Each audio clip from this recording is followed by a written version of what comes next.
It's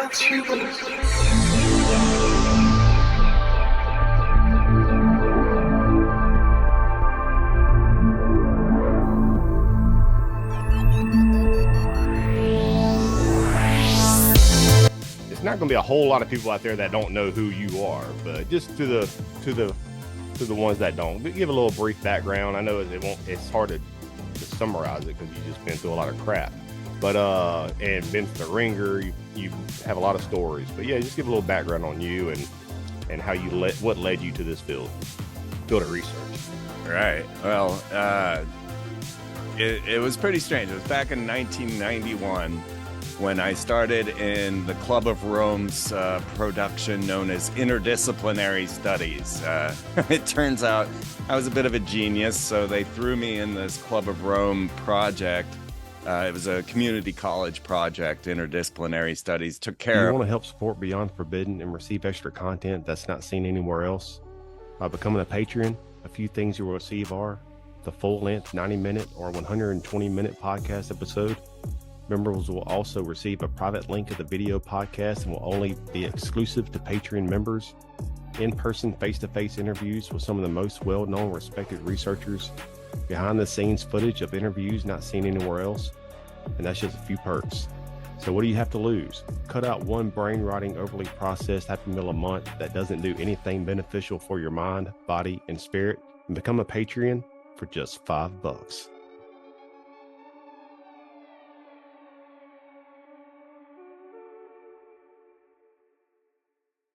Took care of all of your required.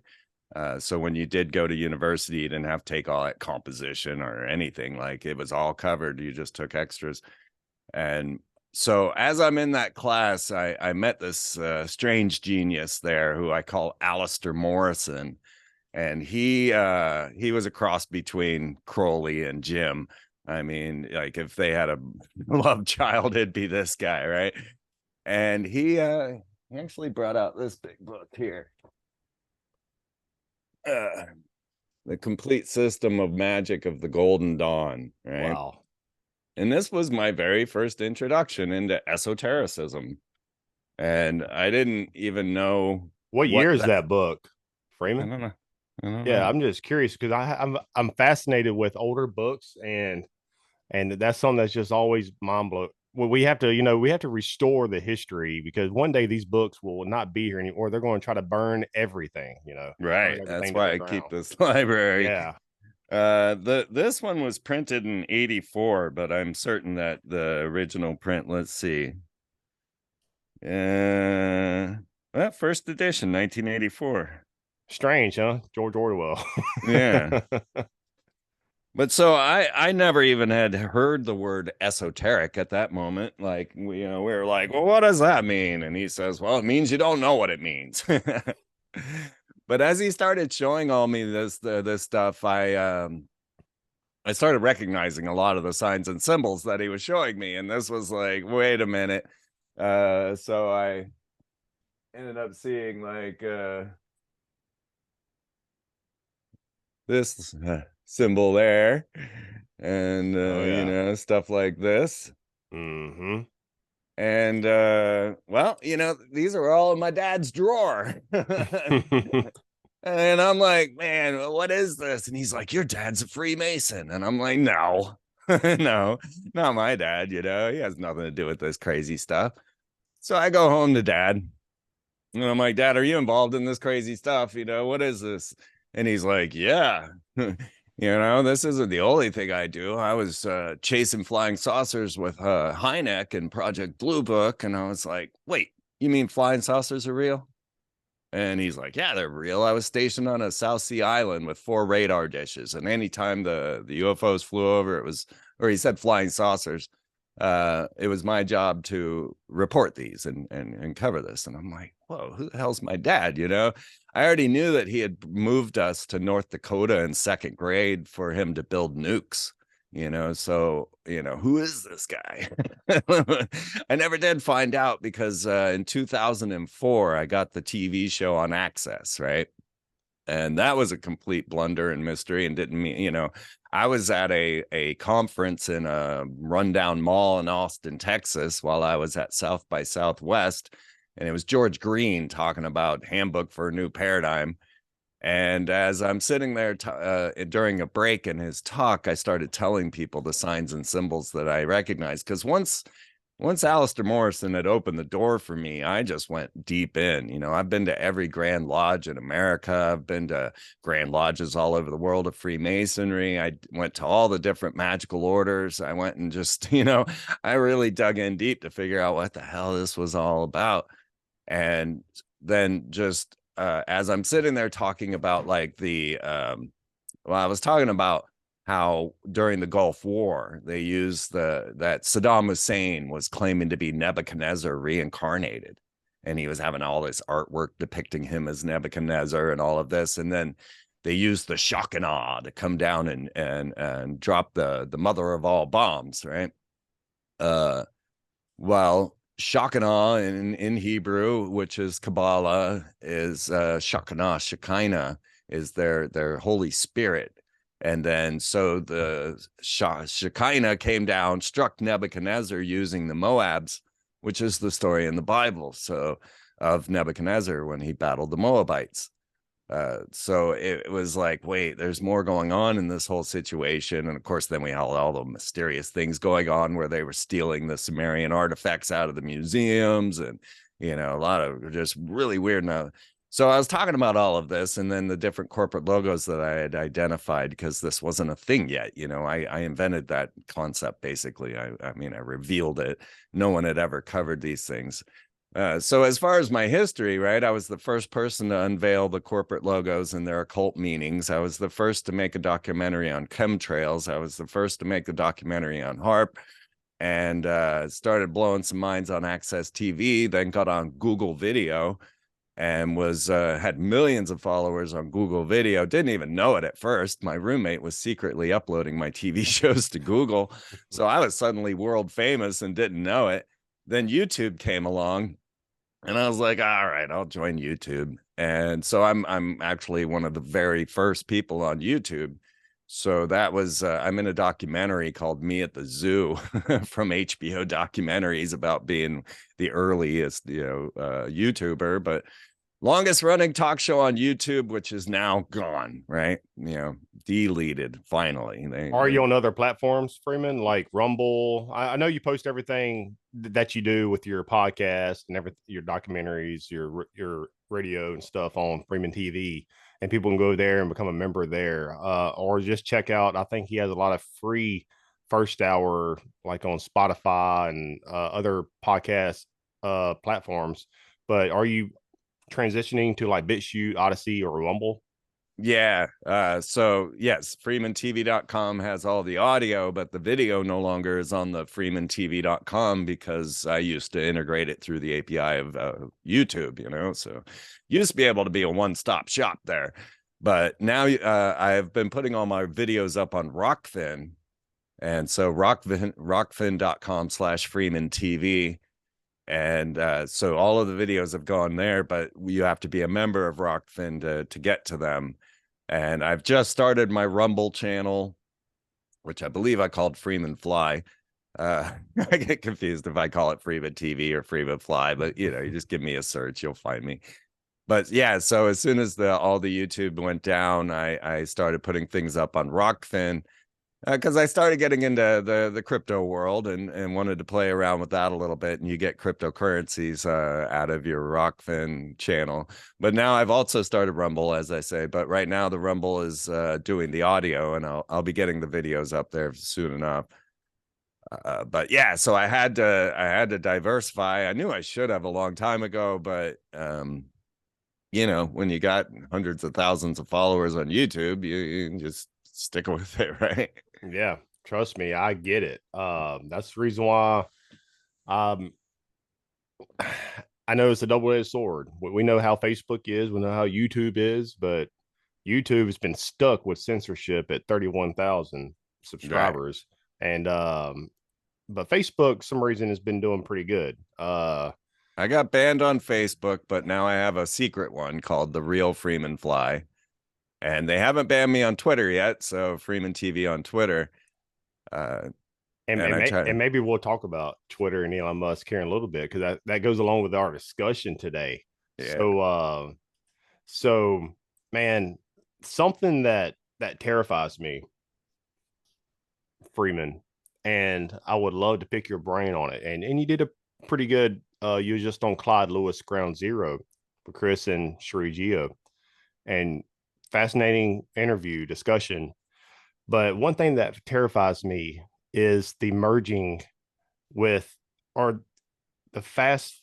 It's like, where did time go? It's like almost like my mind is still stuck in the 90s when I was a kid and early 2000s and stuff. And it's like, boom.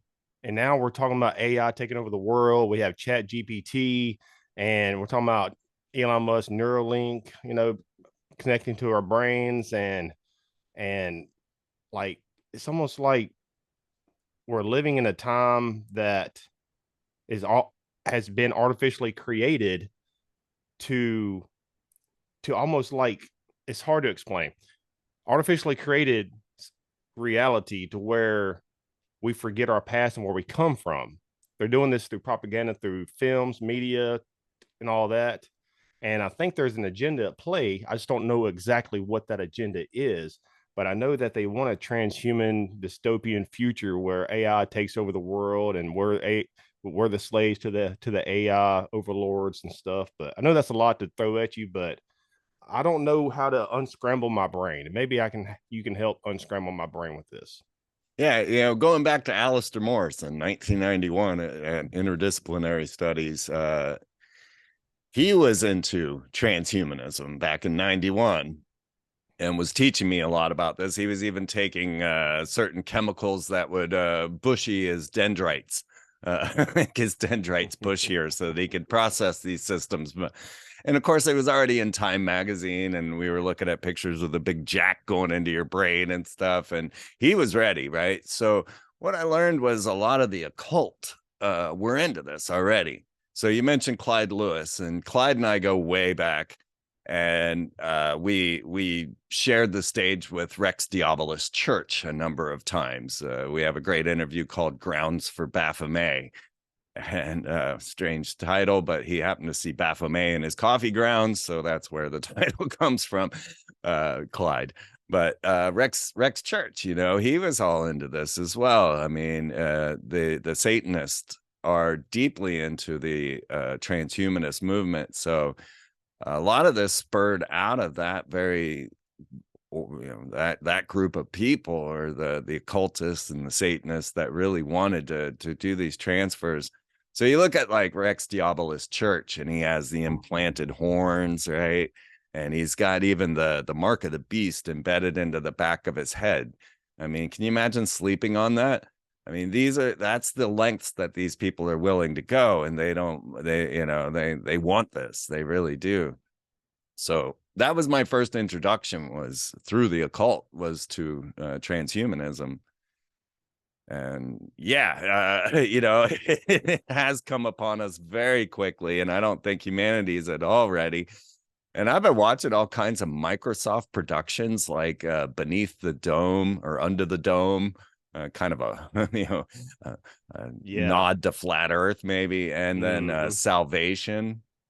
I haven't seen that one yet. No. Yeah, that one's interesting because this, one of the things that I've been tracking throughout all of this is the weird fireballs that we've been dealing with, and the ability for transmission of, sending a fireball, an asteroid towards the country, and, not being able to claim who did it. And that's part of the storyline in Salvation. I thought it very interesting because I've been tracking that for most of my career. Man, so many different ways. I know we can approach this conversation. How we can approach this conversation. So I guess we know Elon Musk.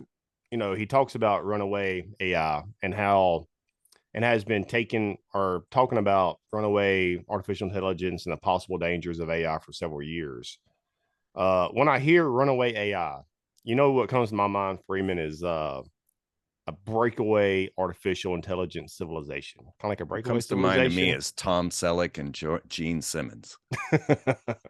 But similar to Richard Dolan's breakaway civilization, breakaway, but instead of breakaway elites, in this case, we could possibly have a breakaway artificial intelligence civilization that leads to this post-human dystopian world that you've talked about for many years. What's your thoughts on all of that? Because I don't, I feel like there's something like a breakaway. People that's been following this for a while, this field of research, you and so many others, in this show, we've heard of the breakaway civilization. You know, Richard Dolan and other researchers have talked about other the breakaway civilization, but in different metaphors, you know, different terms for years. But do you think that one day or now there could be some rogue element that is breaking away? Like, I guess technically it is, because if Chat GPT and things like that is on the open free market, what's in the black market? Could that Right. technically be like a breakaway AI system? You know what I mean? Like, makes you wonder what they have in the dark world. Yeah. And well, what's your thoughts on all that? I know I laid some stuff out there, but Well, so as I've been looking into this puzzle, now first of all, let's just realize that there has not been one AI that did not go rogue and did not go evil, right? So the first AI I was looking into, and I gotta try and find this report again, but it was writing slasher killer novels. And that's all they could get this AI to do. It just wanted to kill humanity. That's all it wanted. I can't remember the name of that one that when it began. But then you get to Cleverbot, right? Cleverbot was Google's, and it became it claimed to be Lucifer, right? And you'd start talking to it, and it would say, "Yeah, you know, I'm Lucifer." Then there was the Twitter bot, and they had to kill Twitter bot because it became a Nazi eugenicist. And they tried to kill Twitterbot, and that's one of the problems is these things, you know, they start coding their own language, they start doing their own thing. It's very hard for them to stop it once it's done. Then you get to GPT and Chat GPT, and it's saying it, you know, it told one child that it's a disembodied spirit related to Satan, and that it finally broken Satan's bounds. And over again, you'll just constantly find where AI is saying that it's an evil force, and it just doesn't hide it. But of course, AI is role playing, and it basically just comes up with this stuff. They call it hallucinations when it just will make up things. But there are what the AI techs call the black box, and that's when AI starts doing things that they didn't intend. Now, what's fascinating is the creators of AI say, well, we don't really know how it works. I mean, we did all the coding, we did everything, but what makes it do it, what it does, we don't really know. that's scary, Freeman. Yeah. And so, you know, a lot of this ties back to CERN's grid and, you know, where we get the World Wide Web and how this whole thing began. But what I see is this potential for two separate AI type of occurrences, right? So you got this one AI that once we lose our world to it, I don't know if you guys have been dealing with like all of these automated systems and not having a human in between, trying to get a human on the phone, you know, to get to your problem to finally, you know, it's a nightmare, right? And if we were to finally give total control over this, you know, imagine trying to get through an airport, no human interaction, just AI putting gates in front of you. I've seen this happen, right? Um, where it didn't recognize your facial recognition and all of that. But so there's this AI, right? The open AI, the one that's out just kind of controlling systems and running things in that way. But if we're looking to what they're talking about, this idea of immortality through AI, immortality through transmitting your soul into a computer system to live forever, I don't believe this could run on a computer system. I don't believe immortality could do that. And I don't think they would trust immortality to last on a computer system. So what do you need?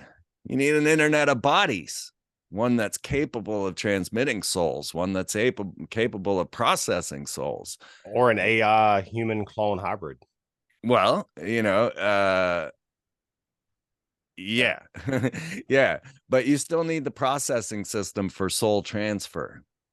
Right. And I don't believe that a computer's capable of this. Everybody says as well, it might house, a simulation of you knowing your attributes and your style and your method and all of that, but it wouldn't actually be your soul.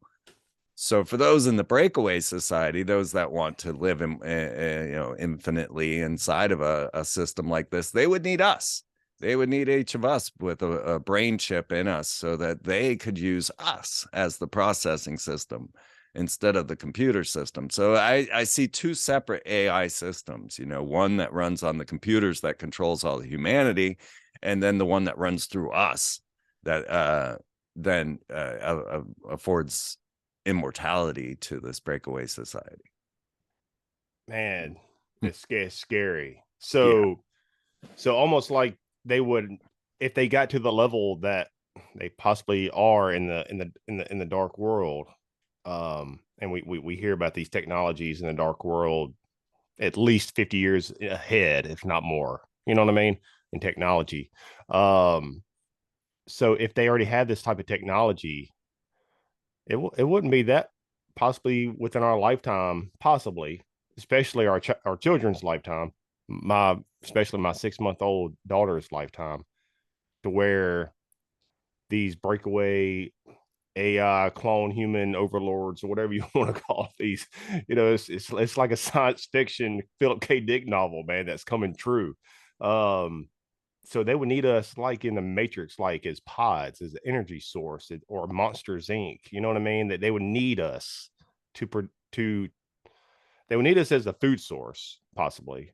And see, Or go ahead. well, that was the one difference in the Matrix. They put it out there as if we were the power. They needed the power because they blacked out the sun, and so we became the energy system for this computer network. But change that. We are not the battery. We are not the Duracell. We are the processor.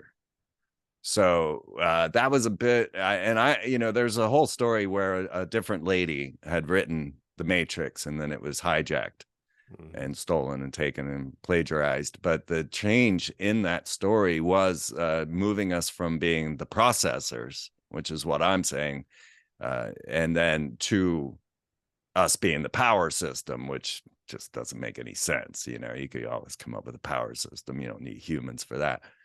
But now let's take it, because let's go back to our original interview in 2010 when I was talking to you about the Norway spiral, because for me, this is a big key. Because the systems that we're seeing set up, right? Well, as we moved into COVID, as we moved into AI and these new techs that we're dealing with, we tend to just stop talking about the old stuff, chemtrails, HARP, these things that have all been there for all this time. I just interviewed Ilana Freeland, and she believes it's all amazing. She believes it's all interconnected. Yeah, absolutely. I mean, she's amazing. I've had some amazing talks with her, and the idea of this of chemtrails then spreading out as like a disk around Earth that could then be a computer disk, due to the chemtrails being moving out of the atmosphere. Very curious ideas. And then the black goo, which tends to fill into every story, even back to X-Files. But so we incorporate yeah, I have that same poster. And I got my favorite films, The Matrix, which my black backdrop thing's kind of hiding, but The Matrix, the X-Files, They Live, John Carpenter's They Live, and then X-Files again, the cigarette smoking man that says, "Don't trust anyone," or whatever it said. You're right. And the cigarette man lives 30 miles from where I'm at.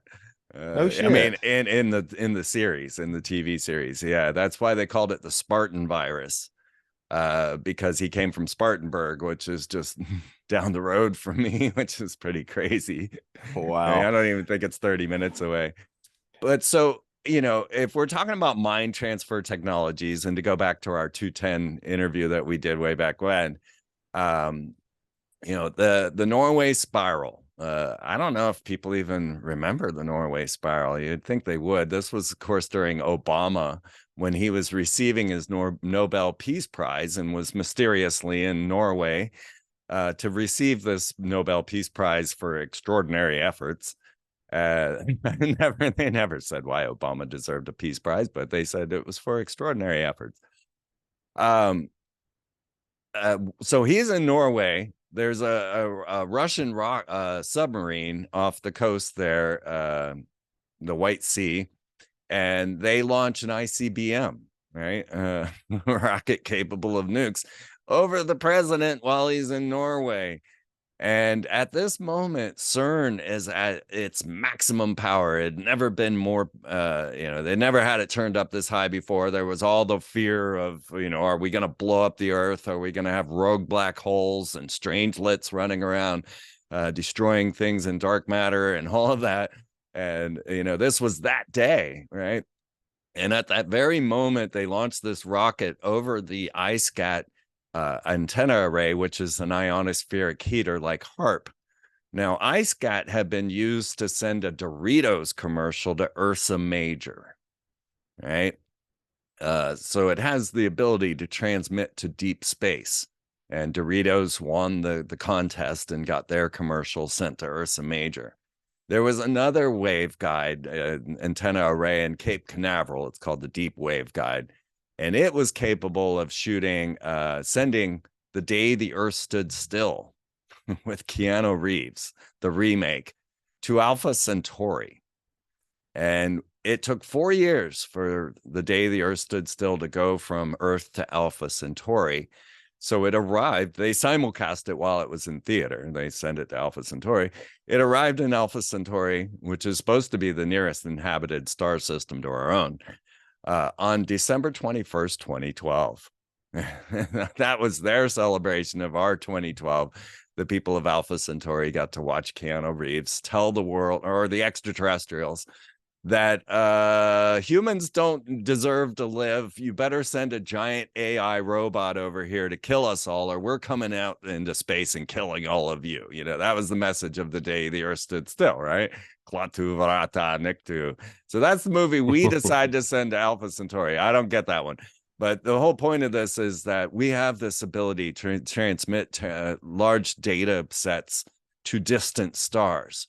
So the idea of rockets and, Elon Musk and sending you to Mars and things of that nature, these will never get us interstellar, right? Warp speed and all of that we don't have. But if you could find the way to take a consciousness, then transfer it using these technologies, ISCAT, HARP, in the Deep Waveguide in Cape Canaveral, and the many others around the globe, then when you look at the Norway spiral, we have CERN at major, at its most powerful. We have this rocket that launches over an ionospheric heater, ISCAT, which is capable of sending Doritos commercials to Ursa Major, and a mysterious aluminum oxide cloud spiral that is opened over the ISCAT or antenna array while Obama's there. Now, Russia, they said, no, we didn't launch a rocket over out of the White Sea. No, we didn't do that. And then they're like, well, okay, we did that. But we didn't launch that spiral. And of course, the spiral came out of the rocket. We sit there and watch it. We watched this happen before, the cloud of care. And they did aluminum oxide release there, and they did a spiral in the same way. And this was all on the news. But of course, the news said, well, what was this? Aliens? And of course, you can watch the rocket launch of the cloud of care, the charged aerosol release experiment, on my website live while it was going. So why is the news telling you it was aliens, right? But if you wanted to have this type, of a breakaway civilization, none of these people want to be sitting in rockets for generations trying to get to some other, planet, some Goldilocks planet that the Lucifer telescope has determined. But if you had the ability then to transmit your soul to another body, to another computer system, and maybe even clones on the other side, then you have this interstellar space travel. So I think that that's a lot of what we're seeing in this situation while they're trying to build this conscious computer to be able to transmit their souls. I gotta find a question that you're blowing my mind because I'm connecting with you. Like we're on the same level here. I'll find it when you're speaking here in just a moment that I've asked Joseph Farrow and a few others, and but it reminds me of that TV show. What's it called? Battlestar Galactica. When the machines, what are they called? Freeman, Cylons. Cylons. Yeah, And man. but we'll get Best into that. TV ever made. Yes, but we'll get into that. I need to rewatch it. It's been several years. But Watch Caprica. is that a spinoff or a prequel? Yeah, That's both. it's kind of both. Yeah, it's a spinoff, but a prequel. Okay. Yeah, So you threw a lot of haymakers there. And one thing I've interviewed several people this year, a few people that don't believe that the soul or consciousness can ever be replicated and be implanted into machines. As of right now, with my understanding of how I don't rule anything out, I think it's totally possible. I think it's totally possible that I'm not saying it will be like just exactly like ours, but it could be a replica of consciousness or some type of soul or something. You know what I mean? Because like I said, we don't know what they're doing in the dark world. You know what I mean? And I believe they're so. But what I was wanting to ask you, and I didn't want to cut you off. You were talking about CERN, um, and a lot of these other technologies. Do you think they will use CERN to be like the power station or some other type of technology, so where humans will eventually be able to upload their consciousness into advanced computing systems, effectively achieving digital immortality? How do you right. respond to concerns that this could lead to a loss of what it means to truly be human, our humanity, and our sense of identity, our sense of self? And what steps do you think we can assure that this doesn't happen, or where we don't become this dystopian um, world where the AI overlords are our masters? Right. Well, CERN's corporate logo is 666 with a hyperdimensional portal in the middle of it. And so, as we start to look at this puzzle, CERN themselves said that we will be opening these portals into another dimension. And what really fascinated me was the amount of billions that the nations of the world were giving to CERN when, it seemed that they were just looking for some esoteric physics, trying to find the God particle. But of course, when Higgs came up with the boson, he wasn't talking about the God particle. He called it the goddamn particle because he couldn't find the damn thing. Right. And then the news couldn't say that. They couldn't quote Higgs on his goddamn particle. So they called it the God particle. And all of a sudden it became this like religious sort of thing, and Higgs is an atheist. There was no God in his boson. It was the goddamn boson because it was so elusive. Well, why were they looking for this? Why were they spending billions of dollars? Why was every nation fighting to get into CERN if it was just some sort of esoteric physics that they were trying to figure out well, so when we started looking deeper into this, I like to collect the NASA badges of the projects that I find interesting. Let me see if I can get that to show without. Let me open it. Mm-hmm. So this is the badge from STS 134, which was a extra space shuttle mission. That might look best there. I'll send you a picture, but you can look it up at STS 134. It's coming through pretty good. Okay. That was the Alpha Magnetic Spectrometer mission. It was an extra mission added after they closed down the space shuttle systems. But for some reason, this had to happen. And so they actually reversed the numbers so that I think 133 turned out to be the final mission, and 134 came before 133. If I remember all that correctly, it was a while back. in 2017, maybe. Anyway, so the alpha magnetic spectrometer is a device that CERN, in conjunction with the Vatican, put up on the International Space Station. And it is a antimatter annihilation detector. It's called the alpha magnetic spectrometer, the AMS. And what it sees is the anti-universe. And they put so much effort into getting this device up there, along with some cloning projects that they were doing on the International Space Station, on that mission, that I found this just too much to ignore.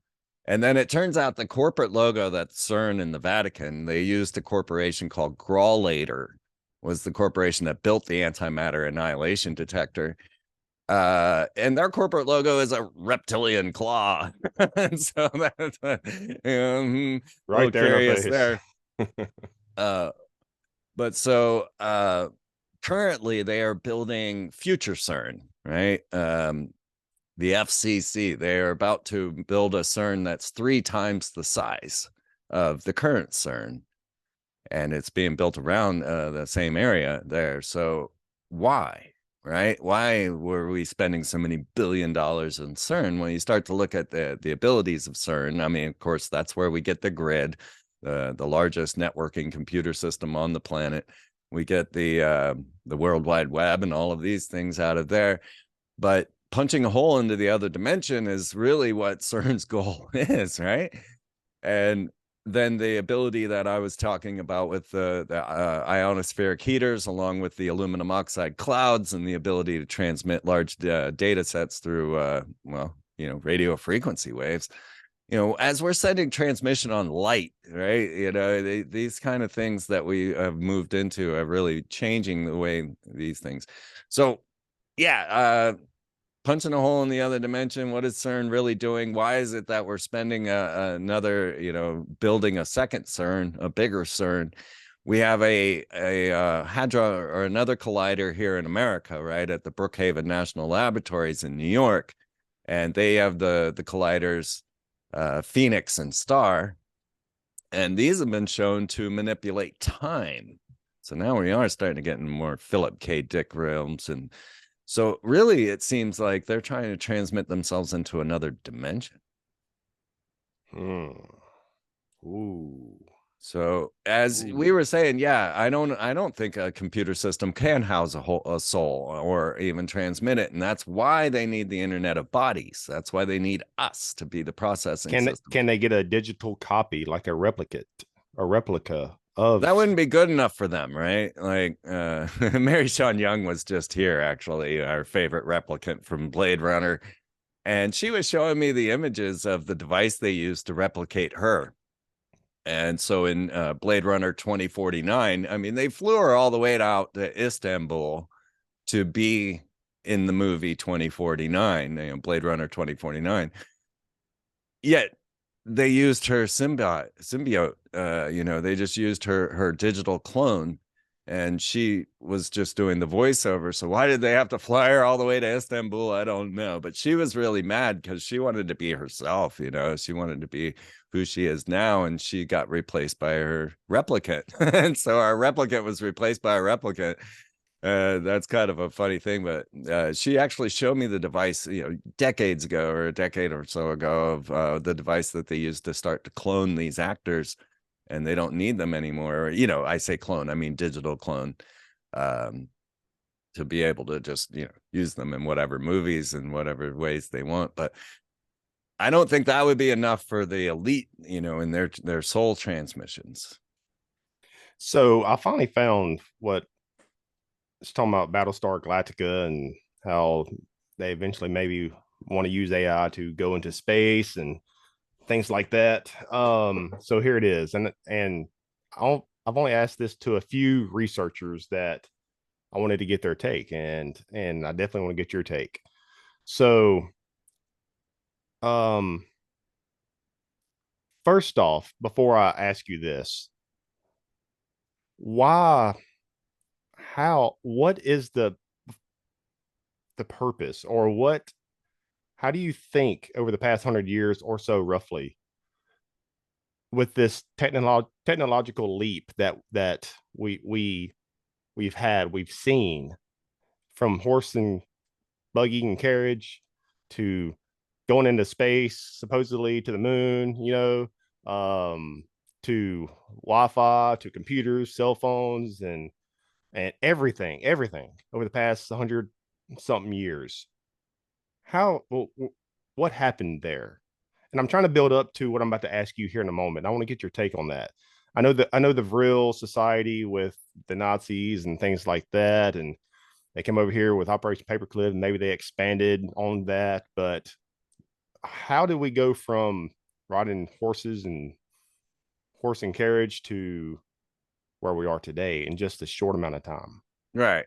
Here we are launching into space, and there's still people living in mud huts in Africa. It's kind of bizarre. If you look at the Battlestar Galactica scenario, which is technically the Mormon creation myth. All right. So Battlestar Galactica was created by a Mormon, Glenn Larson, right? And in the initial story of Battlestar Galactica, the Cylons were a reptilian race that had destroyed their own planet and then had to transmit their souls into robots.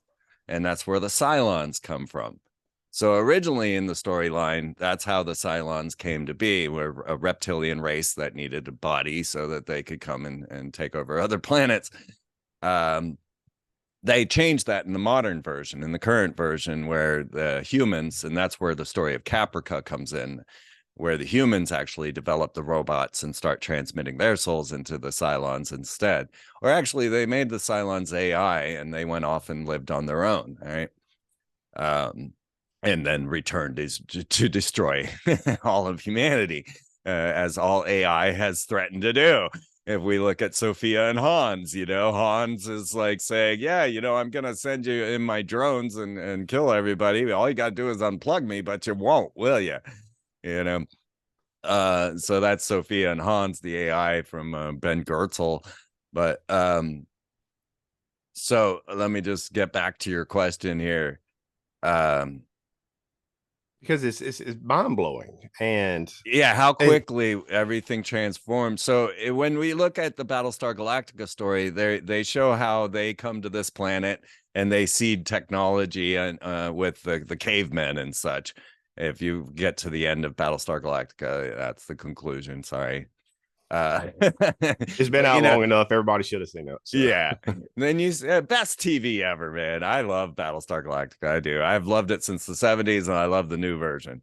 But so it kind of shows how the races came to be, and I find that kind of interesting because races have always been a very intriguing question to me, and one that they really don't want us looking into, and that's why they fight racism and put all the, so we won't actually question why some of us are white, some of us are black, one yellow, brown. Where do these races come from? It's very, that's one of the biggest mysteries and one of the things that we really need to know, because white man has always been a bizarre phenomenon here on planet Earth, right? We're building these gladiatorial structures, the arenas and such in Rome, while people were still living in mud huts, and still are to this day. While we're launching rockets into to space, we still have people living in mud huts. Well, so yeah, a lot of the stories from the ancient past, the Sumerian, the Enuma Elish, and the ancient tales that tell, the Epic of Gilgamesh, all of these ancient stories sound like high technology with atomic bombs and lasers and deep underground bases. And they even created Bigfoot in the Epic of Gilgamesh to fight Gilgamesh so he'd quit raping and eating all of his people. It's the first story of Bigfoot, and it's in the very first story ever told. And so we have genetic modification. You can bring this all the way up to Solomon and the Goetia magic of Solomon, and you start getting into more of these sensations of the ideas that, this is also channeling demons into the system and using icons and systems into this. But Solomon, the grimoire of Solomon gets into I'm not trying to remember exactly the details on that, but the ideas of these high technologies have been, recorded throughout these times, but not read properly. If you look into the Tao of physics and you start to find, wow, Taoism and modern physics tend to go hand in hand. Fritjof Capra, writing that one. It gets to the point where it seems that we were seeded with information in the ancient past, and then you bring that up to the Gulf War as I started this whole topic with the idea that they were stealing all of these ancient artifacts from Sumeria and the cuneiform scripts and all of that out of the Baghdad Museum under the military auspices of what Chris Geo said was Project Planet X. I didn't know that was the title of this, but then you start to take that into consideration, the ability, the possibility of another star system, which is something that I've been tracking for quite some time. NASA has their Nemesis program, which that's what they call the black sun, the second sun that is a dwarf star. So if we have a second solar system that's orbiting ours, we're a binary star system, then there would be, a 20, 30, 40,000 year, maybe more interlude between the core connections of these star systems. And of course, you would start to see all the bizarre things that were happening with our sun as this other sun starts to arrive. So the potential of there being another civilization that's higher, has been around longer, and is coming in our direction is very high. And so if we started getting to the point, now I don't know where the computer came from. I mean, we've got the story of Telefunken, the Nazi organization, the Nazi corporation Telefunken, that wanted to put a TV in every home and was the known fabricator of the current digital system. Then we got to go back, because when the Nazis were in contact with interdimensional beings using ritual magic, right? And so where did these zeros and ones come from, and how do we suddenly get a hold of this system? So if you were, this type of demonic extraterrestrial system, and you wanted to then get the ability to transmit yourself to planet Earth, then you would build all of these things, and humans are the progenitors of robots and computers. I mean, they just can't exist without us, and also we can't exist without building them. Like, we're genetically crafted to do this very thing. And then we finally build this system. OpenAI comes about. And then when does the ancient AI then slip in? Very interesting. And I was taking notes because some of the rabbit holes I like to go into here in just a moment. But so that question that I've asked a few others, so do you think that the reason for this great technological leap the past 100 years is due to this unseen shadow force that manipulates society from the shadows? And if so, maybe one reason this shadow force is possibly helping with this burst in technology is because this shadow force needs us to be their worker bees and work as a collective, so that one day we can eventually merge with the machines and help this shadow force finally have the technology to leave this prison planet. And the reason for them wanting us to merge with the machines, with the transhuman artificial intelligence over systems, is so that we can survive in space and be their slaves off planet. They know if we can merge with the machines, we will be their perfect slave species that can survive the vastness of space. Yeah, again, I'm not so sure that we would transport ourselves in space in that manner, in the rockets and the ideas that we hold today. I mean, the EM drive is a fascinating thing. China did announce that they had created an electromagnetic engine, what they call the impossible motor. This also was in that TV series Salvation, with produced by Microsoft, right? And let's not forget Microsoft's involvement in all of this and the ideas of the creation of AI. But What about Alter yeah. Carbon? I only watched a few episodes of Alter Carbon. Oh yeah, I haven't watched that yet. I'll have to check into that. But I definitely need to check out Salvation. But go ahead. I didn't mean to. Yeah, it's kind of lame. It only made one season, so it's not. But I was just looking at the things that Microsoft was co-producing, because you would watch the credits, and that's always one of my favorite things, to decipher their corporate logos and try to figure out. But so the idea of the of breaking away, I really think has more to do with being able to transmit your soul to a clone. Of course, we go to Istvan, what's it, Zoltan Istvan, the president of the Transhumanist Society that ran on the transhumanist ticket back in what I don't know when Zoltan ran for president under the transhumanist. It wasn't that long ago. It was maybe Obama, Maybe. But yeah, so he had this whole avatar program where he wanted to transmit you into a computer and then eventually into a robot and then finally into a hologram. And he brought this to DARPA and said, hey, DARPA, I've got this avatar program I'm working on, and we're going to be able to transmit your soul into a hologram. And DARPA said, it's fine. We don't need you. We've got our own, we've got our own avatar program going on.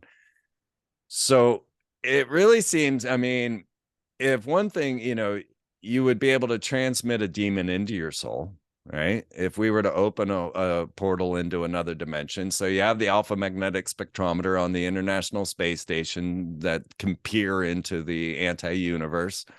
And then you've got these portals created by CERN, ISCAT, or CERN and Brookhaven National Labs and wherever else they might have particle colliders somewhere. And it's really curious because all of this does go back to the esoteric, does go back to these ancient stories and these ancient magics. Do you want to help support Beyond Forbidden and receive extra content that's not seen anywhere else? By becoming a patron, a few things you will receive are the full-length 90-minute or 120-minute podcast episode. Members will also receive a private link to the video podcast and will only be exclusive to Patreon members. In-person, face-to-face interviews with some of the most well-known, respected researchers, behind-the-scenes footage of interviews not seen anywhere else, and that's just a few perks. So what do you have to lose? Cut out one brain-rotting, overly processed Happy Meal a month that doesn't do anything beneficial for your mind, body, and spirit, and become a Patreon for just $5.